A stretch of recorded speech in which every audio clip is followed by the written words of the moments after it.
Thank you, everybody, for coming. I'm Ben. I'm a senior SEO consultant here with Flow, and I've spent pretty much the last 10 years of my career helping people make their content less shitty and helping it be more visible in Google. That's how I've been buttering my bread for a while. So I especially love top-of-funnel content. That's where I have had the most success, and it's also the reason why this last year has been so difficult. Google has decided top-of-funnel content belongs in generated answers.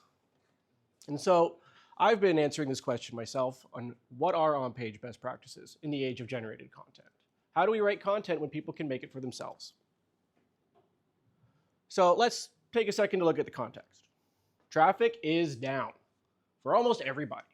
If you were getting a lot of traffic before, you're getting less now, generally. Some people weren't getting much before, and now they're getting more just because they weren't publishing much before. But the important thing to point out here, though, content's value has not dropped.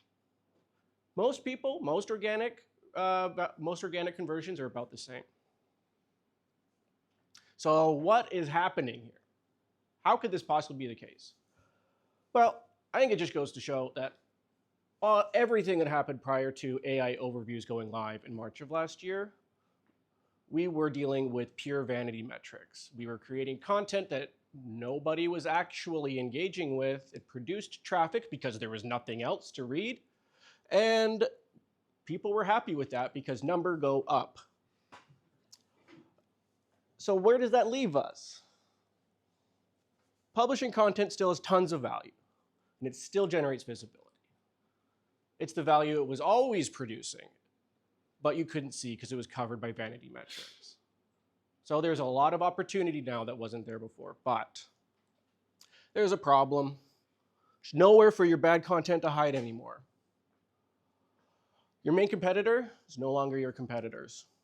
It's the content the user can generate for themselves. That's who's stealing our traffic right now, right? And the content that used to generate that vanity value, it no longer has its fake reason to exist. So there is really only one solution here. Everybody needs to start publishing shit that people actually want to read, which is groundbreaking, I know, when it comes to content. It is part of my publish shit that people actually want to read system that I'm working on. It's a pattern here.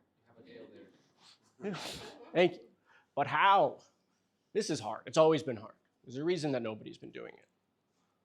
The good news here, though, is the fundamentals of building content that gets traffic from organic search and AI results, and AI search results. These fundamentals aren't changing. What made content visible before is still what makes it visible now. But it comes for on-page, off-page, site structure, authority, blah, blah, blah. It's all the same, with some important caveats, of course. But the good news is you do not need to toss out your old SEO best practices. What you used before to make content visible and get people on your websites, on your blogs, still working. But you do need to change them. Do your SEO best practices look like this? Use a structured content with H2s, H3s, bullets, and tables. Make sure your main keyword is in the first paragraph. Fluff-free, direct answers, contextual, internal linking, statistics. Include images and graphics. This is about as basic as it can get. I know my best practices look something like this for a long time. A little longer, a little more complicated, but I didn't want to put something you couldn't read. Yeah, there's nothing wrong with this. It still works. You get perfectly optimized content this way. But it is also bland, it's forgettable, it's without long-term value. It is the content equivalent of liminal space. It does not connect with the reader, and it will not build a relationship with them that you can leverage and do a sale down the line, which is, of course, the entire point of publishing content. This was always a problem, but the vanity metrics were covering it up. And now, it's what everybody is publishing en masse. It is crazy how many people are rushing to publish this content that nobody wants to read. It is perfectly optimized crap. What's the solution? You need to reframe your best practices and make them about people, right? This is not some high-minded thing here where it's like, oh, how long have people said you need to write for the user, right? Well, it's true. And it's actually, you can take those same best practices and reorient them and reframe them so that you still get what it's saying to do, structure your content with H2s and H3s, but you're doing it because it helps the reader read your content. It makes your content less shitty. When you design it with an information hierarchy, using sections that are modular and scope constrained, you have bullets, you have tables for comparisons. You're using headings that are direct, clear, specific, accurately describe the section. Logically flow from the previous one into that one. Fluff-free. Direct answers? Well, you answer first and then you expand. Give the minimally viable direct answer and then layer in with examples, edge cases, decision points, and failure modes. That's all good content right there. And you get the exact same output as you did with the original. It's like the SEO becomes the side effect. When you build it right, you get something that is machine interpretable and accessible, but it doesn't suck for people to read it because it's actually written for them. This goes on, but I won't make you sit through all of them. But what about all of those AI visibility best practices, right? Chunking. Don't we see chunking everywhere? Right? they know it's my favorite word. I also saw this great one, bottom line up front. Put the most important thing first. The funny thing about these hacks is that they are not new at all. Chunking is proper paragraph use. We discovered paragraphs were useful back when the Romans were writing text, and it was literally a wall of text, literally on a wall, and it was all text, no spaces and no paragraphs. It was miserable to read. Some smart gentleman or lady decided that paragraphs were necessary, and we're forever in their debt.